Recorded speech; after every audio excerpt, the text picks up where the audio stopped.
આપણી પાસે માંગણી કરવામાં આવે છે કે મિક્રોમાં સવાલ કરવો યા કાગળ સ્ટીલો અહીંયા રાખવામાં આવે છે અદબની સાથે। આપણા મા બાપ આપણે શીખાડ્યા છે આ ખોજાકોમની અંદરમાં કે અદબ કેને કહેવાય છે, તો એ ભૂલી ન જઈએ અને માન અને એહતરામની સાથે સવાલ કરી અને તમને એ જ પ્રમાણે જવાબ આપવામાં આવશે। પર મોહમ્મદ વાલે મોહમ્મદ સલવાત।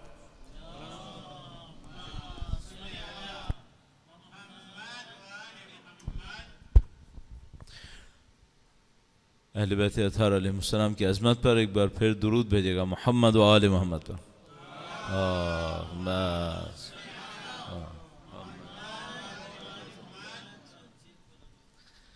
اعوذ باللہ من الشیطان الرجیم، بسم اللہ الرحمن الرحیم، الحمد للہ رب العالمین، والصلاة والسلام علی سید الانبیاء والمرسلین، حبیب الہ العالمین ابی القاسم محمد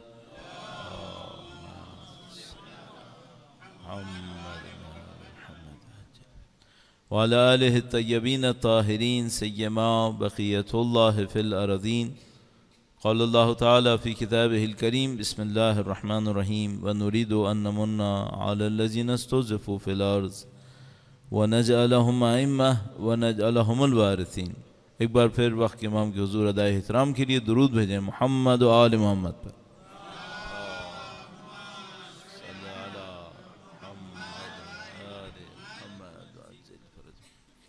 پروردگار عالم کا انتہائی شکر ہے، انتہائی لطف و کرم ہے کہ اس نے ہمیں اور آپ سب کو یہ توفیق نصیب کی کہ دین کے نام پر بیٹھیں، دین کو سمجھنے کی کوشش کریں۔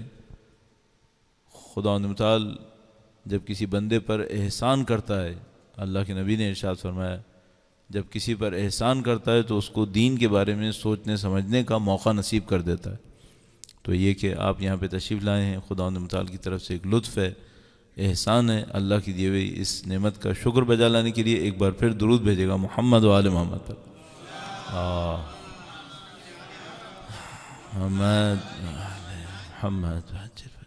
ہمارے محترم بھائی نے خوش آمدید اتنا لمبا کہا ہے کہ اب میں اس خوش آمدید کا شکریہ بھی اتنا ہی لمبا کہوں گا تو میرے 15 منٹ ختم ہو جائیں گے۔ تو اب میں خوش آمدید کے میں جواب میں صرف یہی کہوں گا کہ ہمارے لیے سعادت ہے کہ خداوند متعال موقع دے کہ ہم اہل بیت اطہار علیہ السلام کے چاہنے والوں کے سامنے پہنچ سکیں، اور یہ خداوند متعال کی طرف سے شاید نورانیت کا ایک سلسلہ ہے کہ جب مومنین جمع ہوتے ہیں تو ایک خاص نورانیت بنتی ہے، چاہے وہ جماعت ہو، چاہے وہ دعا کا اجتماع ہو، چاہے وہ تعلیم کا اجتماع ہو۔ اس اعتبار سے انتہائی خوش قسمتی ہے، اور اس سفر کا ہمارا بونس مولانا صاحب سے ملاقات ہے، جو ہمارے سمجھ میں پہلے پروگرام میں نہیں تھا کہ شاید مولانا سے ملاقات ہوگی، لیکن یہ بہت ہی اچھا ہو گیا، یہ ہمارے لیے ایک اور اضافی نعمت ہو گئی۔ تو بس خداوند متعال کا شکر بجا لائیں گے، اور چند منٹس جو آپ کی خدمت میں عرائض پیش کرنے ہیں وہ ایک خاص موضوع پر ہیں کہ جس کے لیے ہمارے دوستوں نے اشارہ کیا کہ اس کے اوپر کنسنٹریٹ بھی کیا جائے۔ تو میں تھوڑا سا بیک گراؤنڈ آپ کی خدمت میں عرض کرنا چاہوں گا۔ ظاہر ہے کہ ہم لوگ غیبت کبریٰ کے زمانے میں ہیں، اور اللہ سے دعا ہے کہ انشاءاللہ غیبت کبریٰ کے آخری زمانے میں ہوں انشاءاللہ تعالی۔ یہ جو غیبت کبریٰ کا زمانہ ہے یہ آسان زمانہ نہیں تھا، یہ بہت سخت زمانہ تھا۔ 1100 سال سے زیادہ اہل بیت اطہار علیہ السلام کے چاہنے والوں نے یہ دور گزارا، اور دوبارہ اسی دعا کے ساتھ کہ انشاءاللہ خداوند متعال جلد جلد امام کے ظہور میں تعجیل فرمائے انشاءاللہ۔ ہماری ابتدا کہاں سے ہے؟ اہل بیت اطہار علیہ السلام کے چاہنے والوں کا مکتب کے طور پر، اسکول آف تھاٹ کے طور پر جو آغاز ہے وہ کہاں سے ہے؟ تو ہم جانتے ہیں، ہمارے پاس یہ روایات موجود ہیں کہ اللہ کے نبی کے زمانے میں ہی کچھ لوگ امیر المومنین سے بہت نزدیک تھے، اور کچھ لوگ امیر المومنین کے ساتھ بہت اچھا رویہ نہیں رکھتے تھے۔ تو اس زمانے میں ہی علی کے شیعہ پہچانے جاتے تھے کہ یہ وہ لوگ ہیں کہ جو امیر المومنین کے ساتھ ایک دوستی رکھتے ہیں، ان کی طرح کام کرنے کی کوشش کرتے ہیں۔ اسکول آف تھاٹ کے طور پر پہلی دفعہ جب فرق واضح ہوا وہ وقت تھا کہ جب اللہ کے رسول کی وفات ہوئی۔ کتنے لوگوں نے اہل بیت کا ساتھ دیا تھا؟ تو ہم سب لوگ جانتے ہیں کہ جن لوگوں نے اہل بیت کا ساتھ دیا ان کی تعداد ایک روایت کے مطابق ہاتھوں کی انگلیوں سے کم تھی۔ بہت کم لوگ تھے جنہوں نے اہل بیت اطہار علیہ السلام کا اس سنگین خطرناک وقت میں ساتھ دیا، تنہا رہ گئے۔ اور یہ بہت بڑا پوائنٹ تھا، تاریخ کا ایک موڑ تھا۔ اس کے بعد دوسرا ایک ٹرننگ پوائنٹ ایسا ہی اس وقت آیا جب کربلا کا واقعہ ہوا۔ امام حسین کو دعوت دینے والے لوگ ہزاروں تھے، لیکن صحیح ساتھ دینے والے لوگ بہت کم تھے۔ اور ہم جانتے ہیں کہ کربلا میں جو لوگ جمع ہوئے وہ لوگ مختلف روایات جو بھی کہیں، جو مشہور تعداد ہمارے پاس ہے وہ 72 کا عدد ہے، کہ مثلا 72 لوگ جمع ہوئے، کم یا زیادہ آپ کسی بھی روایت کے تحت عمل کر سکتے ہیں۔ یہ تو کنفرم ہے کہ کئی سو لوگ نہیں تھے جنہوں نے امام حسین کا ساتھ دیا تھا، بہت کم لوگ تھے۔ یہ اہل بیت کے گھر پر حملہ ہونے کے 50 سال کے بعد ہوا تھا، یہ 50 سال بعد کی صورت ہے۔ اور اس کے بعد کیا ہوا؟ اس کے بعد یہ ہوا کہ خاندان عصمت و طہارت اہل بیت کو بازاروں لے جایا گیا۔ کتنے لوگوں نے ساتھ دیا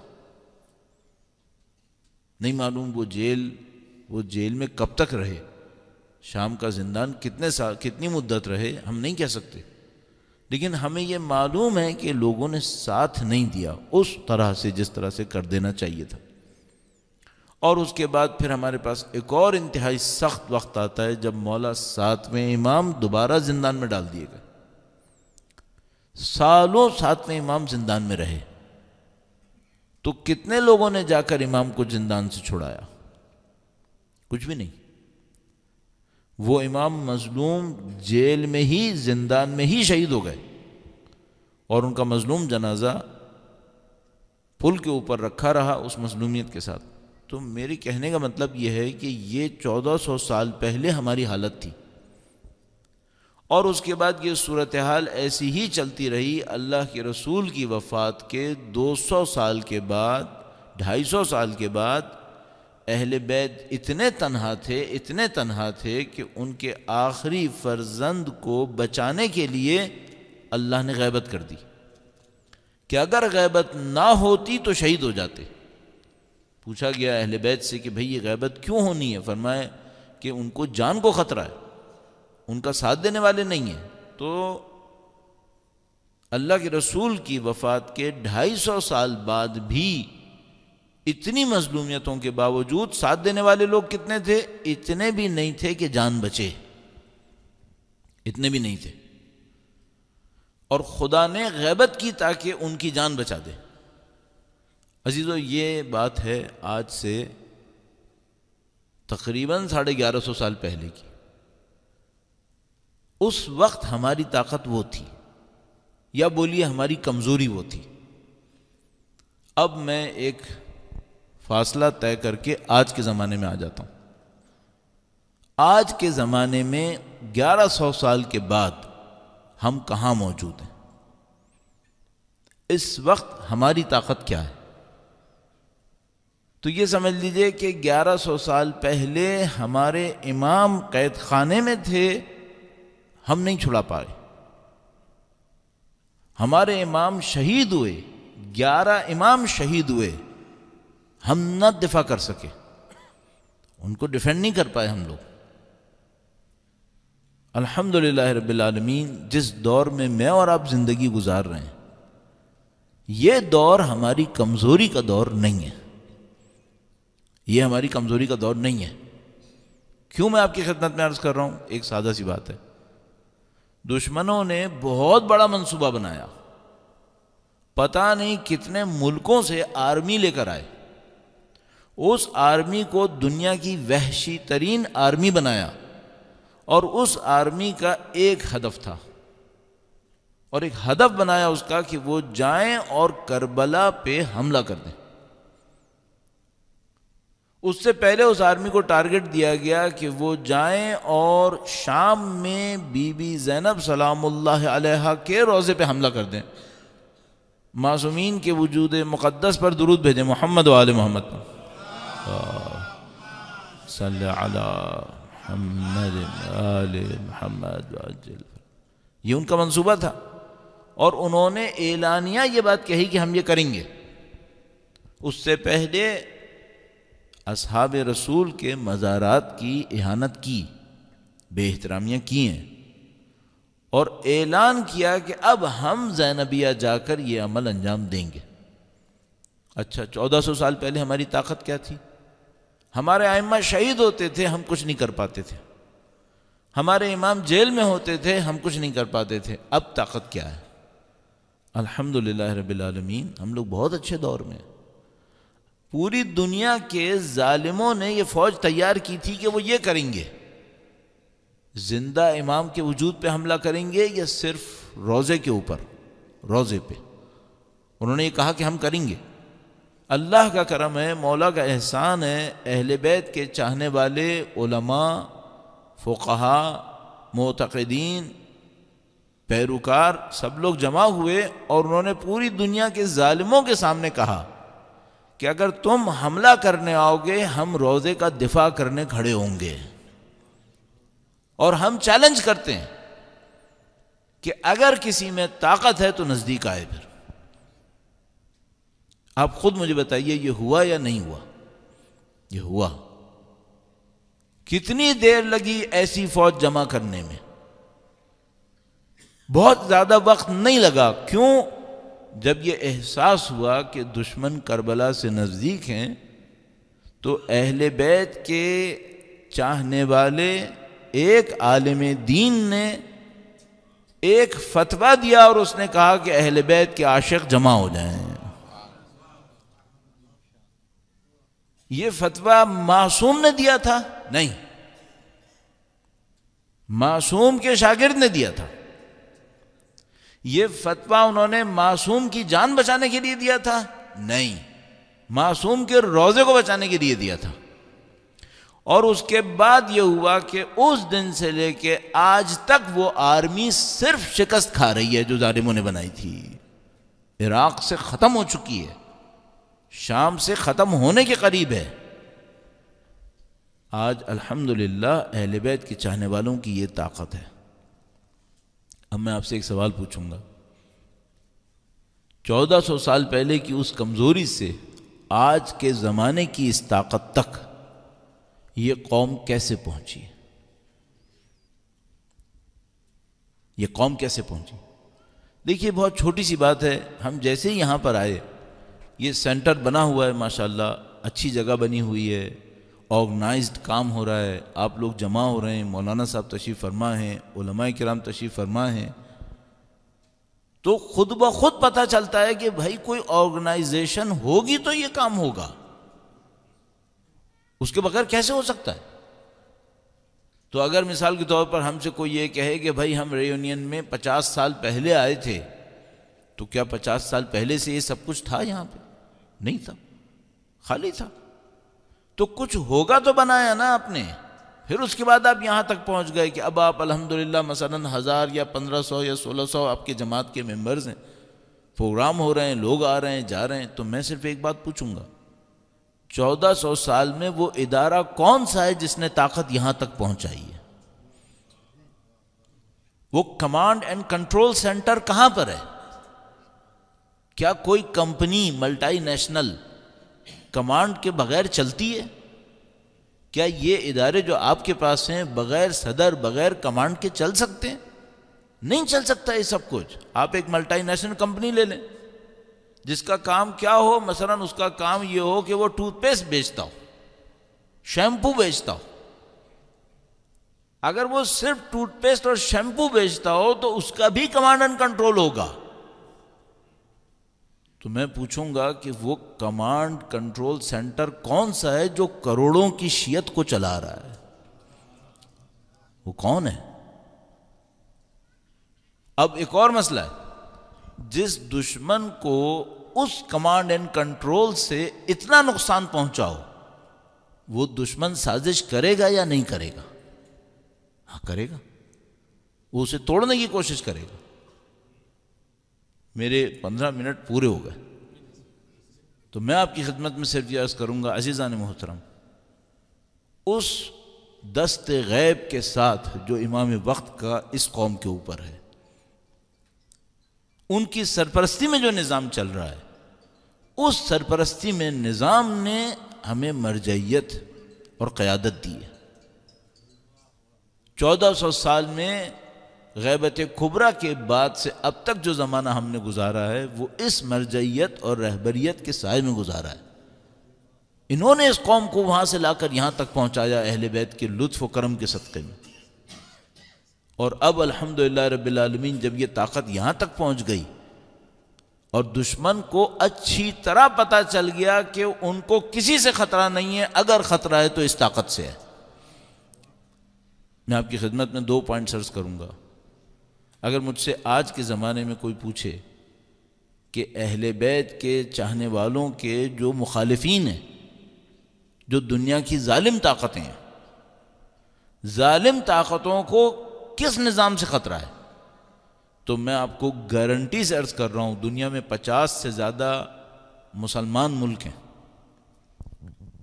کسی ڈیموکریسی سے ان کو کوئی خطرہ نہیں ہے، کسی بادشاہت سے ان کو کوئی خطرہ نہیں ہے۔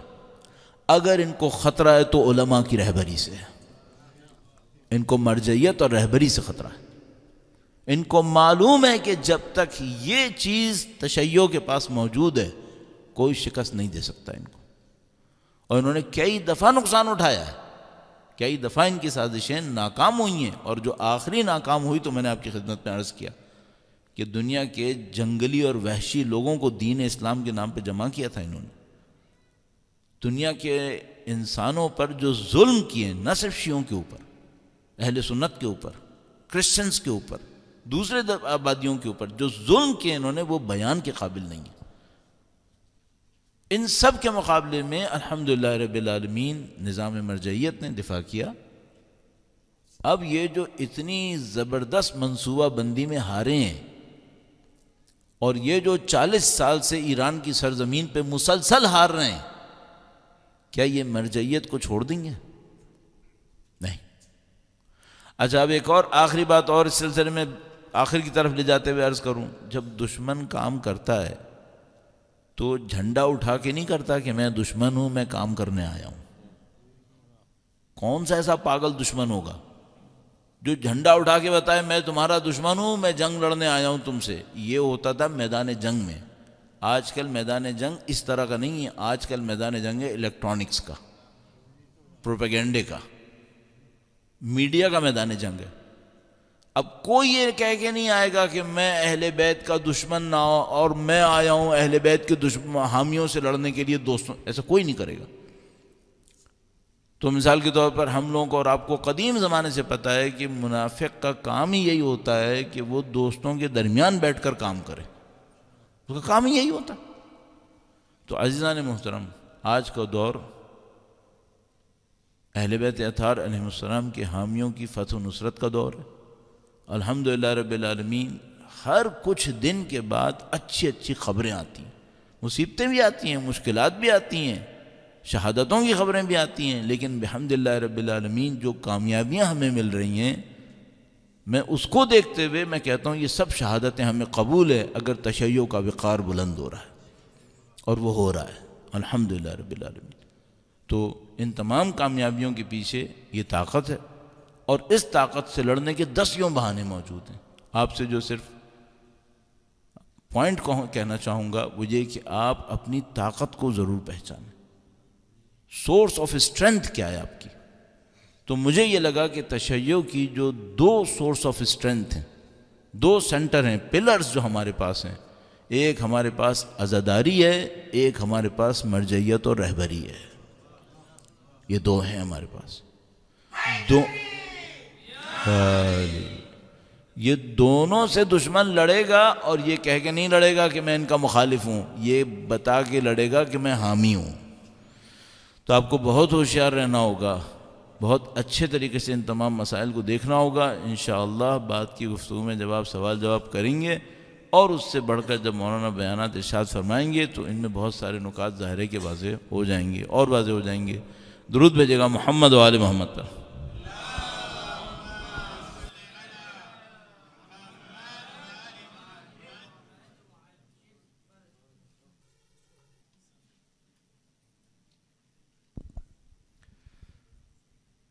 اعوذ باللہ من الشیطان الرجیم، بسم اللہ الرحمن الرحیم، وبہ نستعین وہو خیر الناصر و معین۔ سب سے پہلے آپ کے تمام یہاں چار جماعت کے منتظمین کا، مرکزی جو آپ کے صدر ہیں امین بھائی ناصر، ملا صاحب، علماء کرام، مومنین، سب کا تہ دل سے بے انتہا شکریہ ادا کرتا ہوں، اور پروردگار آپ سب کی توفیقات میں اضافہ فرمائے۔ اب بہترین انداز سے حجت اسلام مولانا سید علی مرتضیٰ زیدی صاحب نے بیان کر دیا مدعا کو۔ میں جلدی جلدی صرف 2 نقطے پیش کروں گا، اور میں نے اسی لیے چاہا کہ مولانا پہلے بول لیں۔ مولانا بہترین انداز سے پوری دنیا کے اندر، ہمیں ملاقات سفر میں ہی ہوتی ہے، کیونکہ یہ بھی کثیر السفر، میں بھی کثیر السفر ہوں، تو پیش کر رہا ہوں۔ 2-3 چیزوں کی طرف اشارہ کروں گا، میں اپنے خاص طور سے نوجوانوں کی توجہ چاہوں گا اس بات میں۔ 2 طرح کی دشمن سازشیں کرتا ہے، ایک داخلی اور ایک خارجی۔ خارجی دشمن مولانا نے دونوں طرف اشارہ کیا، الفاظ یہ استعمال نہیں کیے لیکن یہی اشارہ کیا۔ خارجی دشمن آتا ہے، داعش کی شکل میں آ جاتا ہے، کبھی کسی شکل میں آ جاتا ہے، کبھی کسی شکل میں۔ داخلی دشمن بھی کئی شکلوں میں آتا ہے۔ کسی قوم کو کبھی بھی ٹارگٹ کلنگ سے، نسل کشی سے، نسل کشی یعنی یہ جو جیسے اس وقت کوئٹہ کے اندر جینوسائیڈ وغیرہ کرتے ہیں، یہ پورے کے پورے نسل کو ختم کرنے کی کوشش کرتے ہیں، ایک پوری جنریشن کو ختم کرنے کی کوشش کرتے ہیں، اور بہت سی جگہوں پہ، عراق میں، شام میں۔ کبھی دشمن لوگوں کو مارنے سے کسی قوم کو ختم نہیں کر سکتا۔ جب شیعہ بہت کم تعداد میں تھے، ابھی ملا صاحب نے بھی اشارہ کیا، جیسے سادات کا بے انتہا قتل کیا گیا، بہت شہادتیں ہوئیں، کبھی بھی اسیسینیشن سے قوم کو ختم نہیں کیا جا سکتا۔ جتنے بھی وہ افراد کو مارے گا، آپ اور زیادہ اویئر ہوں گے، آپ اور زیادہ پہچانیں گے کہ کوئی دشمن موجود ہے، اور دشمن سے نفرت بڑھے گی۔ خطرناک یہ بات نہیں ہے کہ دشمن باہر سے آ کے آپ کو حملہ کرے اور آپ کے ڈاکٹرز کو، علماء کو، آپ کے جتنے نخبگان ہیں، آپ کی جو کریم ہے سوسائٹی کی، ان کو شہید کرے۔ خطرناک چیز کیا ہے؟ جب وہ انٹرنل یا داخلی طور پہ حملہ کرتا ہے۔ کسی قوم کو ٹارگٹ کلنگ سے، نسل کشی سے ختم نہیں کیا جا سکتا، لیکن جب آپ ایک قوم کو منحرف کر دیں، اس کے اصل سے ہٹا دیں، اس کو ڈائیورٹ کر دیں، تو پھر اس قوم کو ڈیوائیڈ کیا جا سکتا ہے، اسے نقصان زیادہ پہنچایا جا سکتا ہے۔ یاد رکھیں، جب باہر سے دشمن مارنے آتا ہے، مجھے شہید کر دے، تو آپ متحد ہوں گے، میرے لیے آپ یاد کریں گے مجھے کہ انہیں مارا گیا، یہ ہمارے خطیب تھے، ذاکر تھے، عالم تھے، خدمت کرتے تھے، آپ محبت سے مجھے یاد کریں گے۔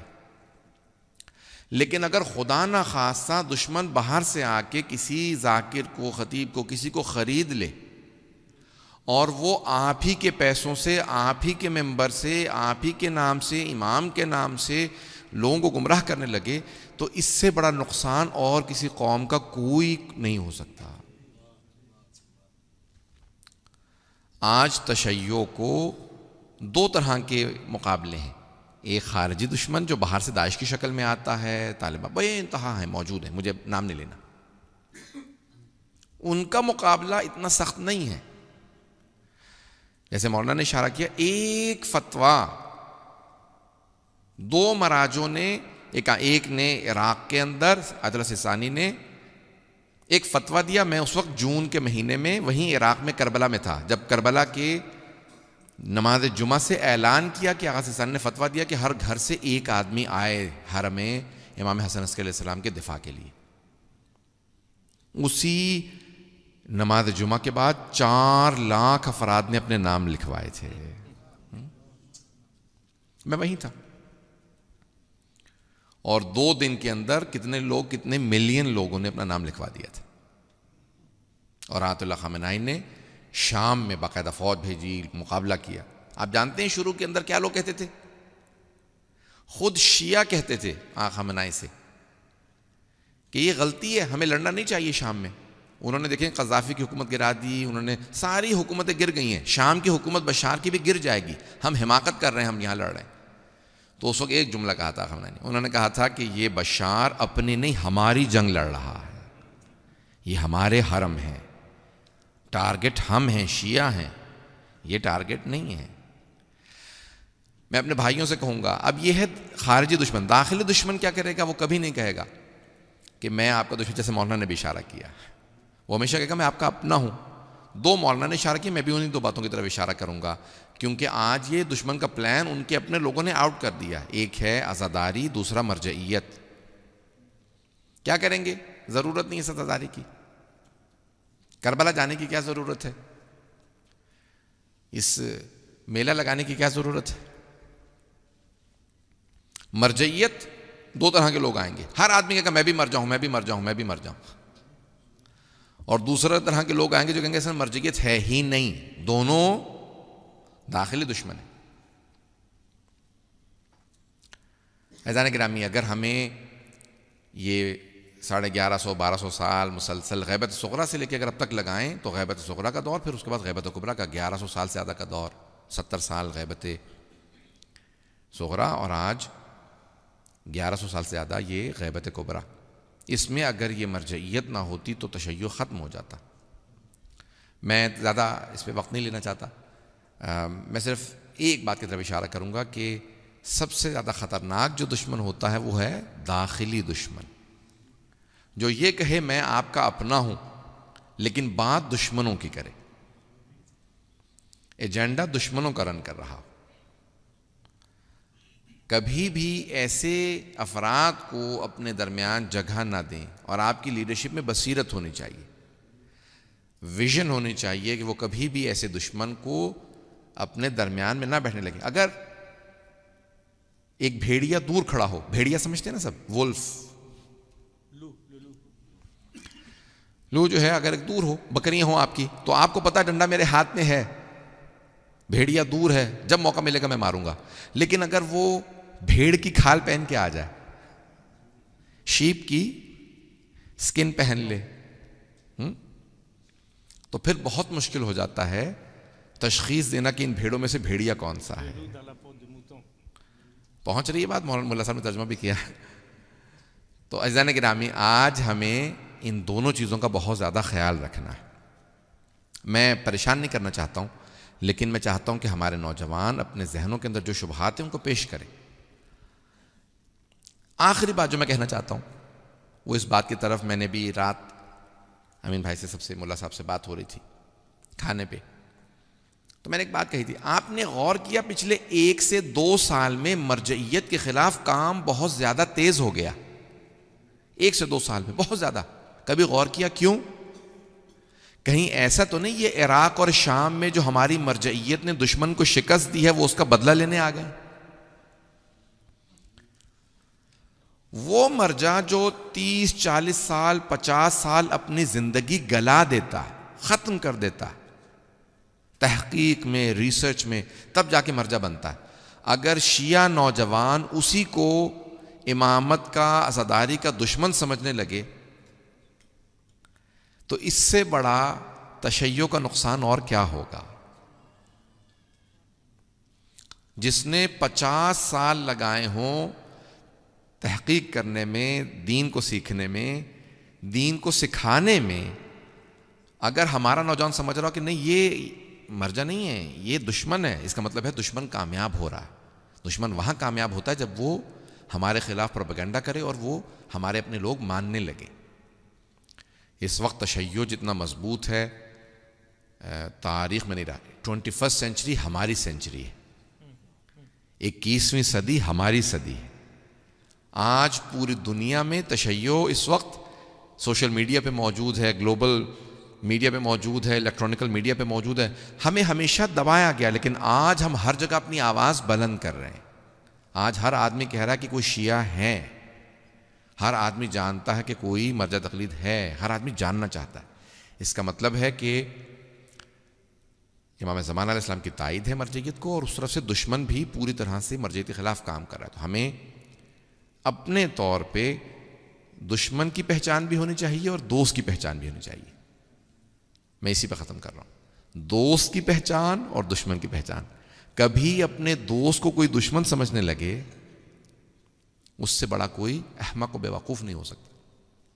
اور جو اپنے دشمن کو دوست سمجھنے لگے, اس سے بھی بڑا کوئی بیوقوف نہیں ہو سکتا. تو اس لیے ہمیں دوست اور دشمن کی شناخت کی ضرورت ہے, ریکگنیشن کی ضرورت ہے. وآخر دعوانا ان الحمد للہ رب العالمین. پر محمد وآل محمد صلوات.